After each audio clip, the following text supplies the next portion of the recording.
नमस्कार साथियों, मैं हितेश आप सभी का स्वागत करता हूं यूट्यूब चैनल ज्ञान विद्यालय में। आई होप आप सबकी प्रिपरेशन बहुत ही वेल एंड गुड चल रही होगी। तो चलिए अपनी वीडियो को स्टार्ट करते हैं, देखते हैं कि आज हमारे सेशन में किस तरीके के क्वेश्चंस रहने वाले हैं। और यदि आप हमारे साथ पहली बार जुड़े हैं तो प्लीज़ वीडियो को लाइक करना, शेयर करना और चैनल को सब्सक्राइब करना ना भूलें। तो चलिए बिना देर की अपनी वीडियो को स्टार्ट करते हैं। और साथियों please don't skip video, okay. तो बिना वीडियो को स्किप किए देखना है एंड तक, क्योंकि क्या है, आप एक भी क्वेश्चन छोड़ देंगे तो क्या होगा, आपको ही नुकसान है, क्योंकि कोई सा भी क्वेश्चन कहीं से भी आ सकता है। ठीक है, तो चलिए अपने वीडियो को स्टार्ट करते हैं। केन्या की मुद्रा का क्या नाम है? केन्या की मुद्रा का क्या नाम है? केन्याई डॉलर, केन्याई रिंगिट, केन्याई शिलिंग, केन्याई रुपी। तो option number C will be our right answer, यानी कि केन्याई शिलिंग जो है केन्या की करेंसी है। ठीक है, तो option number C will be our right answer. राष्ट्रीय आयोग के उपाध्यक्ष कौन है? तो राष्ट्रीय आयोग के उपाध्यक्ष यानी कि डिप्यूटी चेयरमैन कौन है? तो option number C doctor Rajiv Kumar. ठीक है, तो option number C will be our right answer. निम्नलिखित में से कौन सा एसिडिक एसिड का प्राकृतिक स्रोत है? तो कौन सा है दोस्तों? मिल्क, लेमन, पोटैटोस या टेमराइन। तो ऑप्शन नंबर बी लेमन। ठीक है, आप सभी जानते हैं लेमन के अंदर एसिडिक एसिड पाया जाता है, लाइम और लेमन। ठीक है, यदि आपसे पूछ लेगा मिल्क के अंदर कौन सा एसिड पाया जाता है, तो आपको ये भी याद होना चाहिए, मिल्क और कर्ड यानी कि दही के अंदर लैक्टिक एसिड पाया जाता है। ठीक है, और आपसे पूछ लेगा एप्पल के अंदर कौन सा एसिडिक एसिड पाया, सॉरी, एप्पल के अंदर कौन सा एसिड पाया जाता है? तो एप्पल के अंदर कौन सा पाया जाता है? Malic acid. ठीक है, इस तरीके से आपसे पूछ सकते हैं। तो option number B will be our right answer. Shoaib Akhtar का उपनाम क्या है, यानी कि व्हाट इज द सरनेम? या आप सभी जानते हैं हर किसी को एक ना एक टाइटल दिया जाता है। ठीक है, जैसे कि आप सभी जानते हैं सचिन तेंदुलकर जी का क्या है? मास्टर ब्लास्टर है। ठीक है, तो शोएब अख्तर जी का क्या है? तो शोएब अख्तर जी का कौन सा है? रावलपिंडी एक्सप्रेस। ठीक है, और द बॉल किसका है? तो द बॉल किसका है? राहुल द्रविड़ जी का। ठीक है, यानी कि राहुल द्रविड़ को क्या बोलते हैं? The ball. ठीक है, और फ्लाइंग मैन से आप सभी जानते हैं मिल्खा सिंह जी हैं। ठीक है, तो चलिए आगे चलते हैं। Option number A will be our right answer. Alai Darwaza किस द्वारा बनवाया गया था, यानी कि अलाई दरवाजे का निर्माण किसके द्वारा करवाया? तो किसके द्वारा करवाया गया था? Option number B Alauddin Khilji के द्वारा। ठीक है, तो option number B will be our right answer. आपसे पूछ लेगा रियल फाउंडर ऑफ दिल्ली सल्तनत। ठीक है, तो कौन है रियल फाउंडर ऑफ दिल्ली सल्तनत का? इल्तुतमिश। ठीक है, तो option number B will be right answer. अगला क्वेश्चन क्या है दोस्तों? स्वतंत्र भारत के प्रथम भारतीय गवर्नर जनरल कौन थे? तो कौन थे? सी राज गोपालाचारी। यदि आपसे पूछता स्वतंत्र भारत के प्रथम गवर्नर जनरल कौन थे, तो आपका आंसर हो जाता है option number C Lord Mountbatten. ठीक है, उसने पूछा भारत के भारतीय गवर्नर जनरल कौन थे, तो सी राज गोपालाचारी। तो option number A will be our right answer. Banaras में सेंट्रल हिंदू कॉलेज की नींव किसने रखी? तो किसने रखी थी? Option number D Annie Besant ने। ठीक है, और किसकी तर्ज पे, यानी कि किसका सपना था? मदन मोहन मालवीय जी का, कि सेंट्रल हिंदू कॉलेज की स्थापना का। ठीक है, तो उनसे इंस्पायर होके एनी बेसेंट ने क्या किया? उसकी नींव रखी थी। गोबी मरुस्थल निम्नलिखित में से किस देश में पाया जाता है? गोबी मरुस्थल कहाँ पाया जाता है दोस्तों? मंगोलिया। ठीक है, और आपसे पूछ लेगा सहारा। ठीक है, सहारा कहाँ पे स्थित है ये पूछ लेगा आपसे। तो सहारा मरुस्थल कहाँ पे स्थित है? अफ्रीका। ठीक है, तो इतना आप याद रखें। और आपसे पूछ लेगा एशिया का, यानी कि इंडिया का भी पूछ सकता है, या एशिया का, तो कौन सा हमारा? थार मरुस्थल, थार डेजर्ट। ठीक है, तो इतना आप याद रखेंगे। Option number B will be our right answer. और आपको बताना है, ये आपका होमवर्क है। ठीक है, तकला मकान डेजर्ट कहाँ स्थित है? ठीक है, तो ऑप्शन नंबर बी हमारा राइट हो गया। अगला क्वेश्चन, निम्नलिखित में से कौन सहायक संधि के गवर्नर जनरल से संबंधित है? ठीक है, यहाँ पे डबल बार एरर है, संधि संधि लिखा हुआ है, लेकिन यहाँ पे क्या आएगा आपका? सहायक संधि। ठीक है, तो सहायक संधि के गवर्नर जनरल से संबंधित कौन सा है? आप सभी जानते हैं लॉर्ड वेलेस्ली। इसी के शासनकाल में क्या हुआ था? थर्ड एंग्लो मैसूर युद्ध हुआ था, ठीक है, एंग्लो मैसूर वॉर हुआ था, ठीक है, जिसमें टीपू सुल्तान जी की मृत्यु हो गई थी, ठीक है। तो इतना आप याद रखेंगे। तो option number D will be our right answer.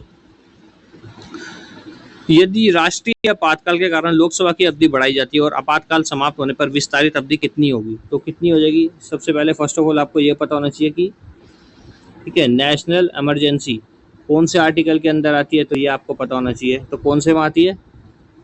352 में आती है, और राष्ट्रपति शासन 356 में आता है, और वित्तीय इमरजेंसी जिसे बोलते हैं यानी कि वित्तीय आपातकाल वो 360 में आता है। और इसकी जो अवधि है ज़्यादा ज़्यादा बढ़ाई जा सकती है। कितनी बढ़ाई जा सकती है? तो option number B will be our right answer, यानी कि 6 माह से ज़्यादा नहीं होती, ठीक है। तो option number B will be our right answer. Khardungla दर्रा भारत के किस राज्य में स्थित है? तो खारदुंगला दर्रा कहाँ स्थित है दोस्तों? जम्मू एंड कश्मीर, ठीक है। आपसे पूछ लेगा शिपकिला दर्रा पूछ लेगा, ठीक है, बाड़ा लाचा दर्रा पूछ लेगा, और सबसे ज़्यादा फेमस पूछता है कहाँ के? सिक्किम के, ठीक है। तो सिक्किम के पास ही पूछता है, ठीक है। कौन कौन से पूछता है?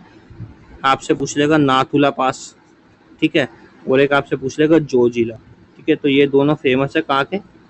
सिक्किम के। तो इतना आपको याद होना चाहिए। तो option number B will be our right answer. निम्नलिखित में से कौन सा श्री रंगपट्टनम की प्रसिद्ध संधि शांति संधि का परिणाम था? तो कौन सा था दोस्तों श्रीरंगपट्टनम की प्रसिद्ध शांति संधि का? ऑप्शन नंबर कौन सा हो जाएगा? First, third, fourth, second. तो ऑप्शन नंबर सी, ठीक है। तो फोर्थ एंग्लो मैसूर वॉर, ठीक है। इसमें क्या हुआ था?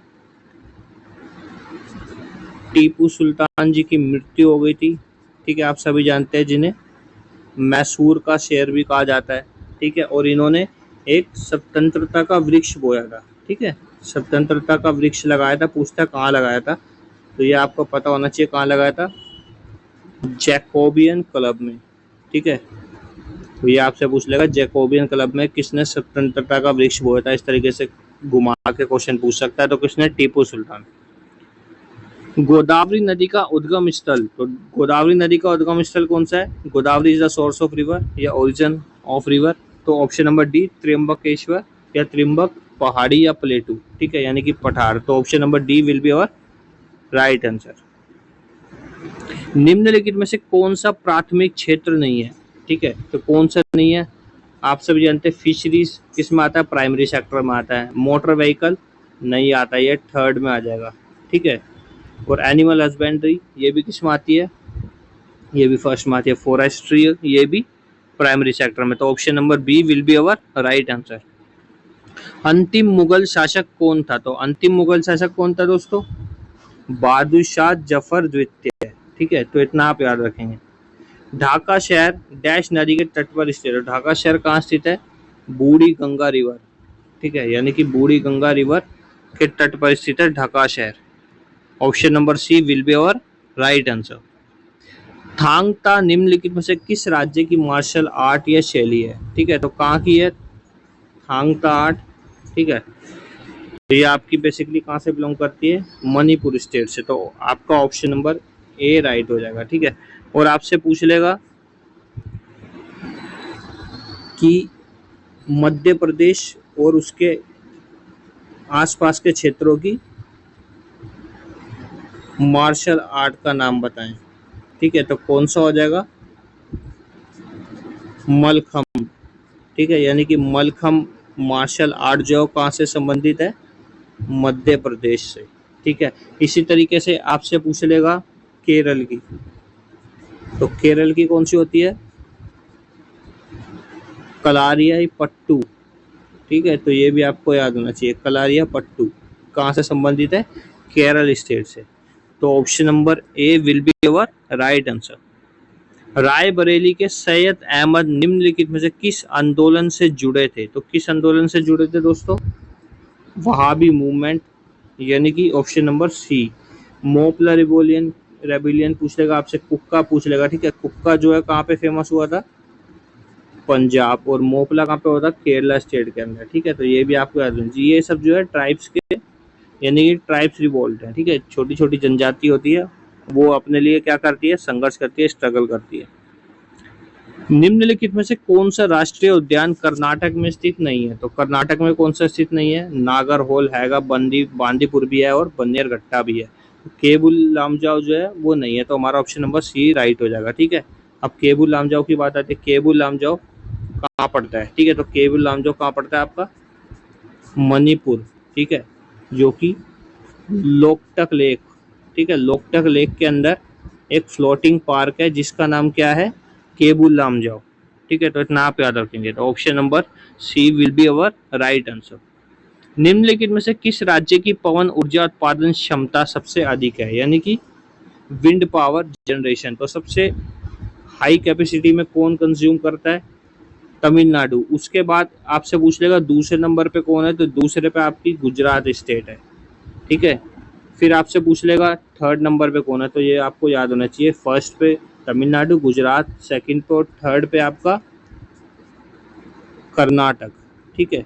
यानी कि थर्ड पे आपका कौन सा स्टेट हो जाएगा? कर्नाटक स्टेट, ठीक है। फर्स्ट पे तमिलनाडु हो जाएगा आपका, सेकंड पे गुजरात हो जाएगा और थर्ड पे कर्नाटक, ठीक है। तो इतना आप याद रखेंगे। तो option number A will be our right answer. तुलनात्मक लागत का सिद्धांत दिया गया, यानी किसके द्वारा दिया गया? Theory of comparative cost was given, तो David Ricardo. Option number A will be our right answer, David Ricardo. Satpura की सबसे ऊंची चोटी है, तो सतपुड़ा की सबसे ऊंची चोटी कौन सी है? Guru Shikhar. Option number B will be our right answer.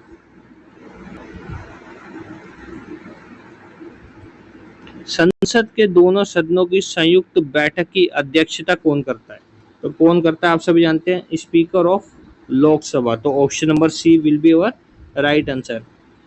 और यदि आपसे पूछ लेगा संयुक्त संसद के दोनों सदनों की संयुक्त बैठक को कौन संबोधित करता है, ठीक है, यानी कि उन्हें कौन बुलाता है, तो कौन बुलाता है? राष्ट्रपति, यानी कि हमारे प्रेसिडेंट, ठीक है।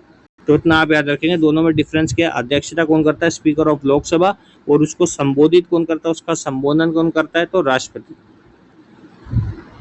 Option number C will be our right answer. तो इसी के साथ दोस्तों हमारा सेशन खत्म होता है। यदि आपको सेशन अच्छा लगा तो please like share and subscribe करना ना भूलें। Thanks for watching my video.